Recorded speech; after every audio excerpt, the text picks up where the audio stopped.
Okay, we're into chapter 21 on circulation. I'm going to divide this up into, I might even go into 3 different parts because it's a long chapter. Okay, your understanding of the heart is going to determine your understanding of this chapter to a large extent.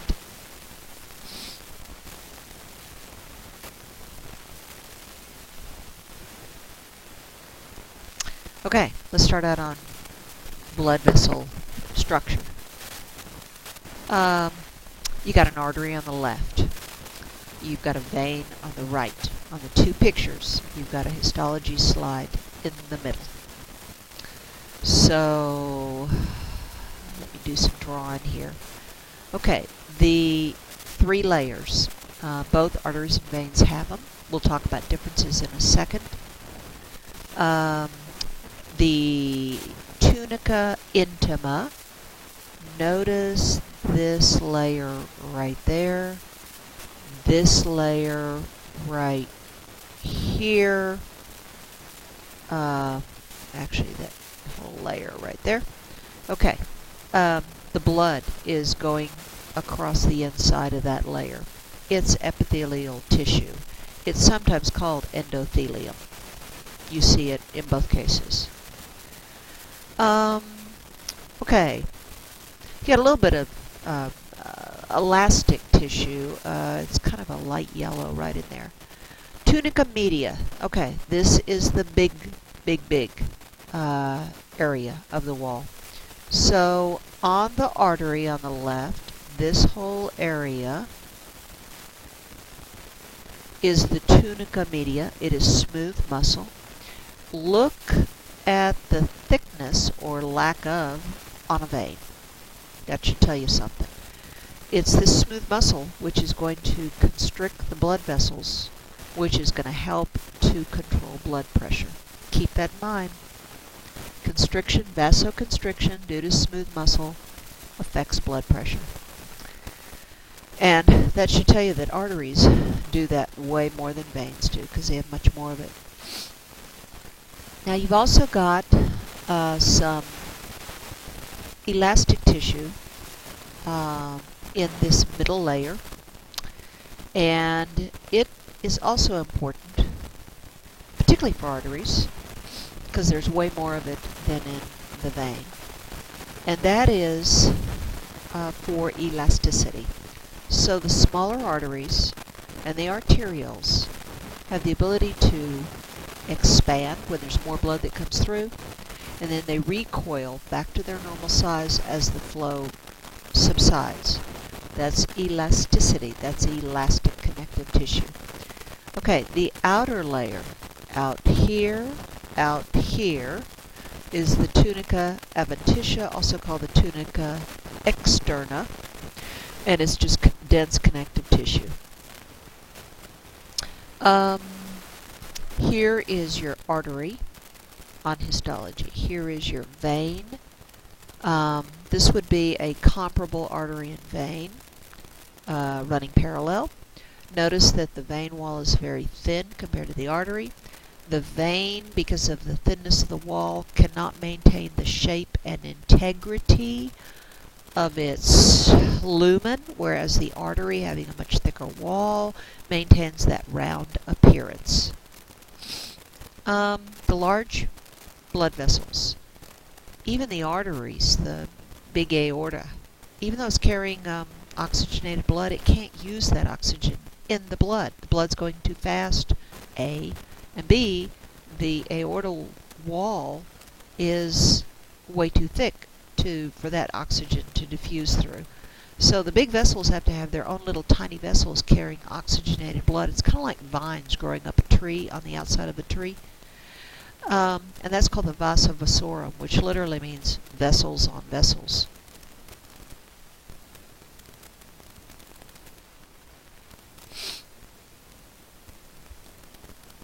Okay.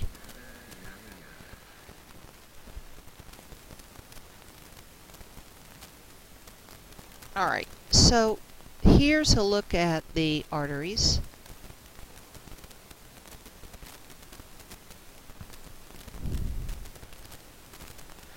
I've taken you through the wall layers already. Notice I've got the tunica media in red, and it has a big black arrow on it on the picture. Again, that's the major wall area.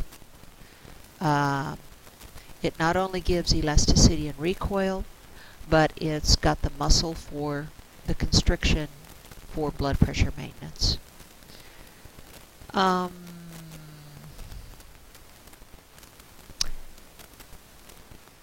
There are different kinds of arteries. There's some elastic ones. The smaller ones are. There are muscular ones.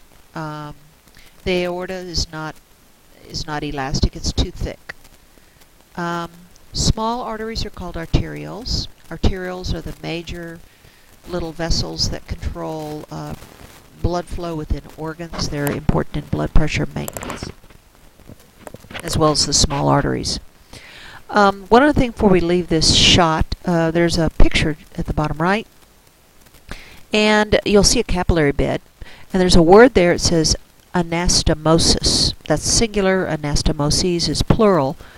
When there is any obstruction or reduction in blood flow, very often new blood vessels will develop, will grow, kind of like detours around an area that's not being perfused with blood well, and that's called an anastomosis. It's like a new blood vessel capillary bed that is detouring around a problem area.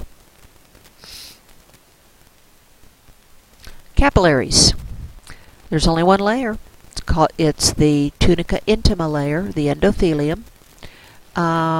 You will see that there really are only two little bits of tissue that make up that endothelium.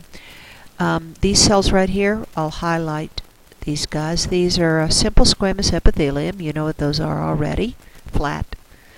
They have little perforations in them. They're sometimes called fenestrations, or it depends. There's different kinds of capillaries. Some capillaries are fenestrated. They allow more materials to go in and out. You find a lot of them in the kidneys. Other capillaries, like in your fingers, you don't need as much material going in and out as you would in the kidneys, which are there primarily to filter. And you don't have as many little openings in the small capillaries. On the outside, remember underneath or on the outside of epithelial tissue, you have to have a basement membrane, kind of like a glue-like material that holds the integrity of the cells together, and you see that on the vessel. These guys have no elasticity, they have no resistance, they're conduits for blood flow and, of course, diffusion. Let's see, I think I got a better shot here of a capillary bed. Nope, that's not where I wanted to go. Let me find out where that is. Okay, so here's a look at a capillary bed. You can see, look at the bottom one first. Down over here. You've got the blood coming in over here, comes in out through this way. It's going to reroute through these little areas. And then, of course, as oxygen diffuses out, it comes out as deoxygenated blood going out that way. Okay, now up at the top, you see a flow pattern that's different. Notice that there's some little smooth muscle sphincters right here, and they've closed off some of the capillary beds, kind of like closing off your doorways in your house to reduce air conditioning and airflow. These control flow through organs. It depends on how much flow the organ needs, frankly.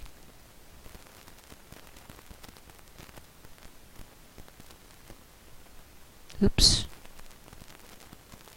Gotta get back to where I was.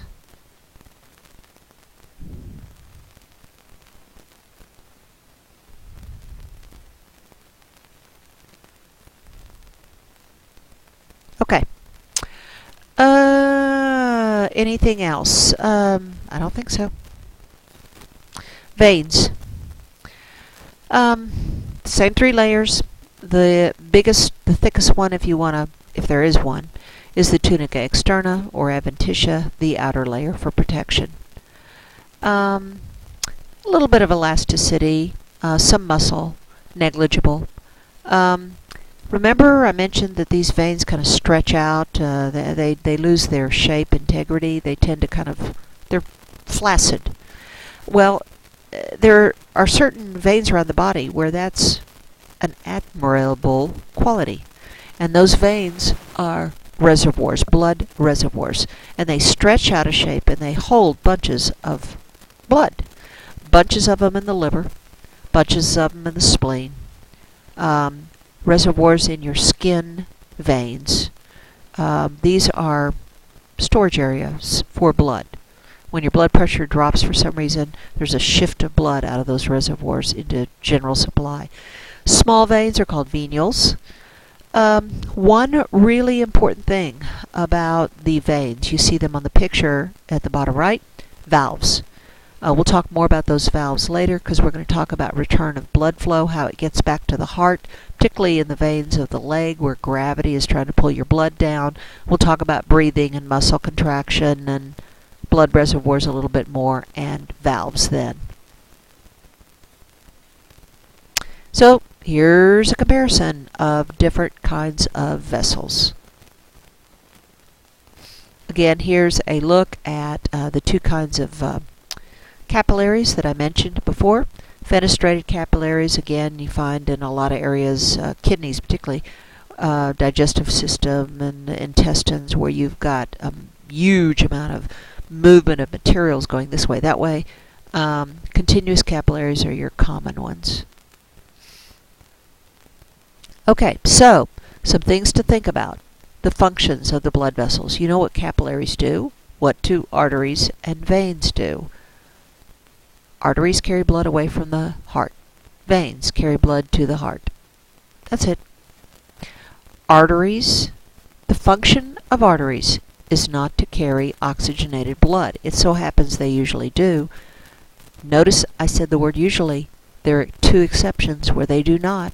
One, umbilical arteries and veins, they're reversed, and pulmonary arteries and veins are reversed. That is, those are 2 situations where the arteries are carrying deoxy blood and the veins carry oxygenated blood.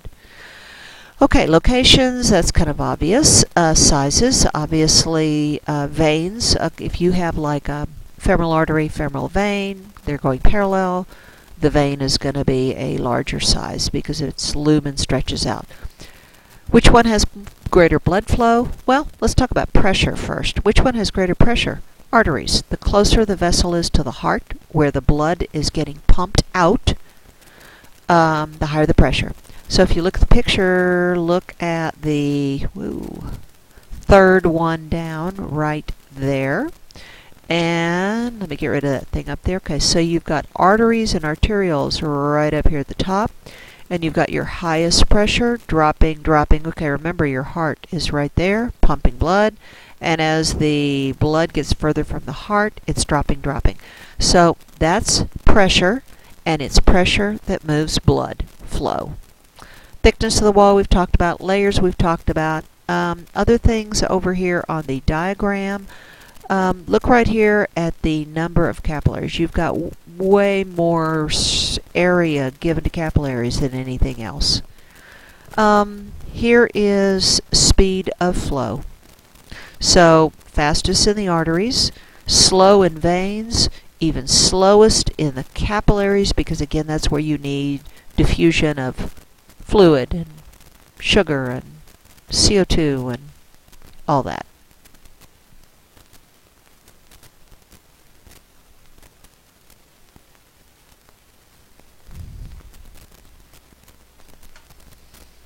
Okay, problems. Let's do veins first. Phlebitis. You see a cross-section of a clot right there. That can cause inflammation. That is what phlebitis is. A phlebotomist takes blood from a vein, so phlebitis means inflammation of a vein. Okay, varicose veins. I think you can see that picture of the person with really bad varicose veins. You see a picture of it down at the bottom right. Notice that the veins have dilated and become larger to the extent that the valves cannot keep the blood from sinking back down, and that becomes a vicious cycle because then the blood sits in those leg veins and distorts them, and obviously this is a problem. They can be laser treated, they can be stripped out surgically, they sometimes put a material in there to block them, so different things you can do. Arteries. Luckily for you, these problems all start with A for artery. Okay, so let's go arteriosclerosis and atherosclerosis first. Arteriosclerosis, sclere means hardened. So this is sometimes called hardening of the arteries. If you have chronic blood pressure and that pressure of the blood is pushing up against the wall, the walls of the vessels can deteriorate and become hardened. And obviously when they become hardened, they don't have that flexibility anymore. It's like old tubing. It becomes brittle, and obviously it can break and things like that. But arteriosclerosis is a big problem related to blood pressure. Now, atherosclerosis. Athero literally means porridge. Look at this blood vessel cut in cross-section right there. Look at how smooth the inside of that blood vessel is. That's the inner wall, the tunica intima. Now look at this guy right here. It's got fat deposits in it. That's cholesterol deposition. Now look right here at this picture, and you've got the lumen of the vessel right there that should have only blood in it. This is cholesterol deposition right here, and that allows the blood to only go through that little area right there. Aneurysm. Look right here, and you will see an enlarged part of an aorta right there. Here it is on the person. This happens to be a kid. And here it is on an ultrasound right there. And this is a problem because this is a weakening of the wall. The wall can start to deteriorate and become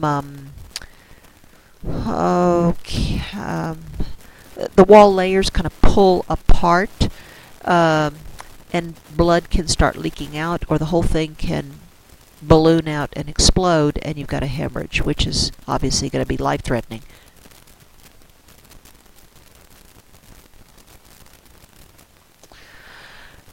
Just to look at cholesterol deposition.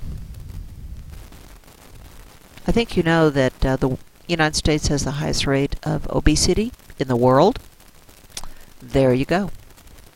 Okay, just wanted to show you how important your veins are. Look at how much blood is sitting in your veins. Remember I said blood reservoirs? Okay, so a large amount of this blood is sitting in blood reservoirs. Okay, now we get to the hard stuff. So, you got a picture here. Let me take you through this picture. Remember, the two ventricles do the work. Atria are relatively insignificant. When the ventricles contract, there's a big movement of blood out. Stroke volume. That stroke volume goes out the aorta and out the pulmonary artery. Let's just talk about aorta because the pulmonary arteries are only carrying it to the lungs. It's not any big shakes. Anyway, the blood vessels, as we get to the smaller arteries, remember the aorta is pretty inflexible because it's so thick.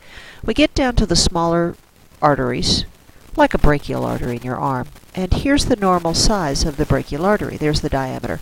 But as the blood is shooting through during systole, there's going to be an increase in the flow coming through this brachial artery. And the brachial artery, remember, arteries have flexibility. They're able to expand. It pushes the vessel wall outward. That helps to keep your blood pressure from skyrocketing because you've got a little bit of flexibility to dissipate that pressure. Now, when the ventricles go into diastole, relaxation, there's going to be a drop in flow, right? And this expanded brachial artery that I drew earlier is going to recoil back to its normal size, which you see with a dotted line. All right? So these arteries expand, and they recoil. They expand, they recoil. By the way, that's what you're feeling when you touch your radial artery and you take a pulse. You're feeling that expansion, recoil, with every surge of blood through there.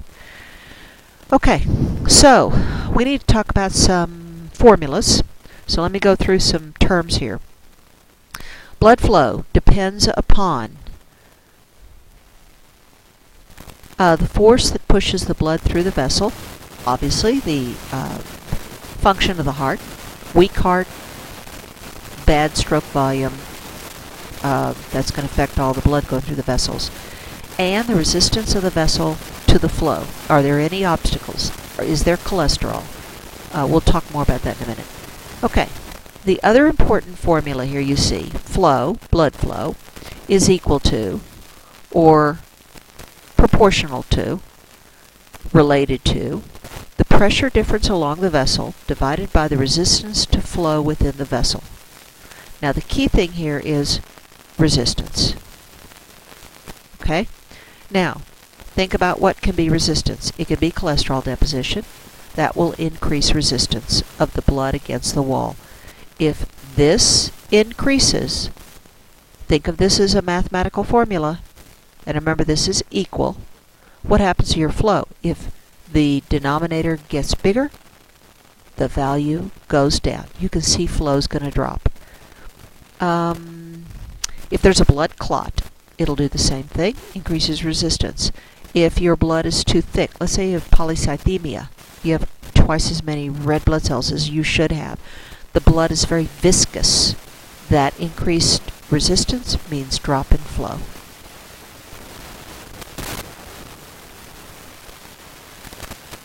Okay, here's another important formula. Resistance is equal to, proportional to, blood viscosity times the length of the vessel. Again, divided by radius of the vessel. Two really important things here. Blood viscosity, the thickness of the blood. I mentioned polycythemia. Think about anemia. Your blood becomes less viscous, less dense. If that number goes down, numerator goes down, what happens to resistance? Goes down. Radius of the vessel, the diameter. Well, radius is half of diameter. So remember vasoconstriction I mentioned? If the blood vessel constricts as a result of vasoconstriction, then what will happen to the radius? The radius will go down. If the radius goes down, what happens to your resistance? Let me get rid of that. It's going to go up. Think about it. Okay, then here's another formula. These are progressively more important formulas. Mean arterial pressure, average, proportional to, equal to, cardiac output times peripheral resistance. If cardiac output goes up, arterial pressure goes up. If peripheral resistance goes up, arterial pressure goes up. If either one both go down, pressure goes down. Now, we've just talked about resistance, clots, and cholesterol, and blah, blah, blah, blah, blah. The size of the blood vessel, whether it's constricting or not. All right. Now, we've already talked about cardiac output in the previous chapter. Heart rate times stroke volume. Heart rate goes up, cardiac output goes up, pressure goes up. Stroke volume. Less stroke volume, less cardiac output, drop in pressure. The picture you're looking at here at the bottom is just trying to show you the difference between a small radius vessel and a large radius vessel, and trying to compare it to flow over on the right.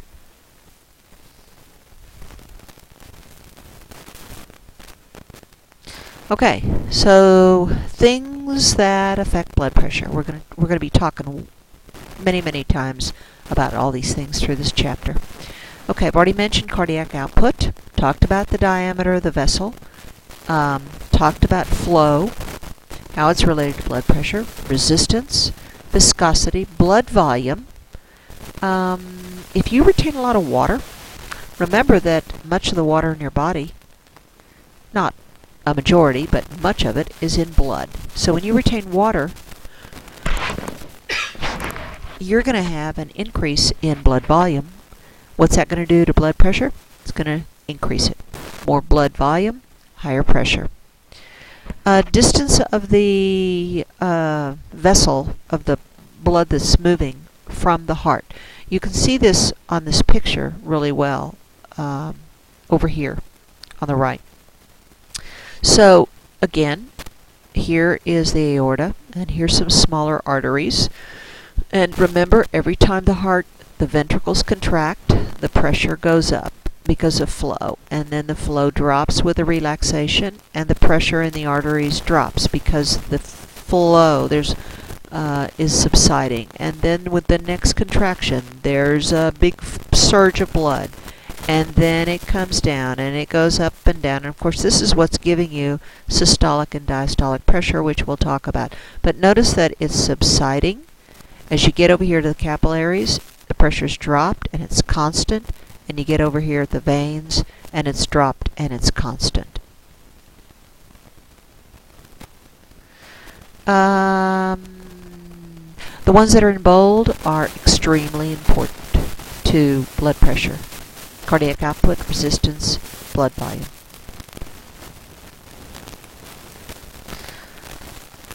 Again, you're going to see all this again, but if blood volume increases, if heart rate increases, if stroke volume increases, if viscosity increases, if resistance increases, you can see what it does to blood pressure.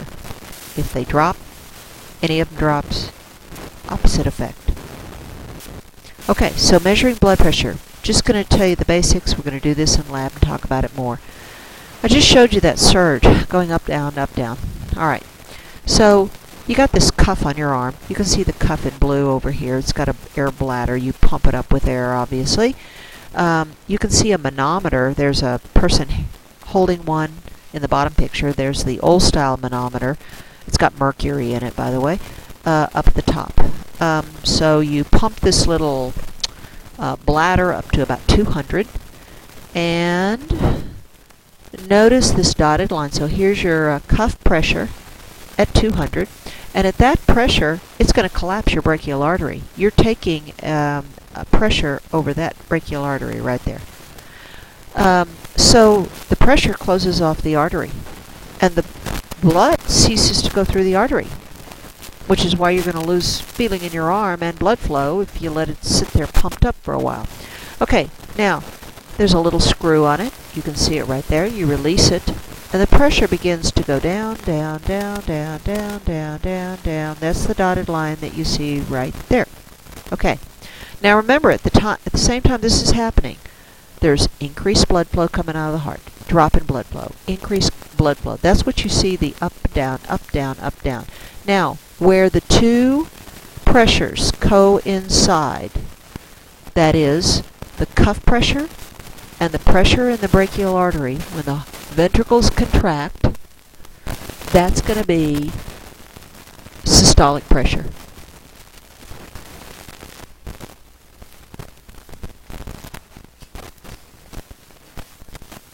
Your pressure keeps going down, and now, from that point on, with every contraction, a little bit of blood spurts out of the artery.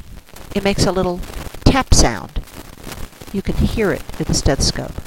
And then, when the flow subsides with the relaxation, the brachial artery collapses again. So it opens and lets blood through, and then collapses. It opens and lets blood through, and collapses. But remember, the cuff pressure is continuously dropping. So at some point, right here, there's not enough pressure in the cuff to keep the artery compressed, and the artery just opens up, and the flow just continues now at a constant rate, and the little tapping sounds disappear. That's called diastolic pressure. Those are your two measuring points. Your normal is 120 over 80. 120 over 70 to 80. The sphygmomanometer is the name for this entire measuring apparatus. Sorry, it's got a lot of syllables. You chose medicine, not me. Auscultation. You also use a stethoscope. Oops, I just drew my little thing in the wrong place. You use a stethoscope to listen to those tapping sounds with a stethoscope bell. That's called auscultation. It's not just used for heart rate or blood pressure. You can auscultate with a stethoscope over intestines or to hear bowel sounds, any number of things.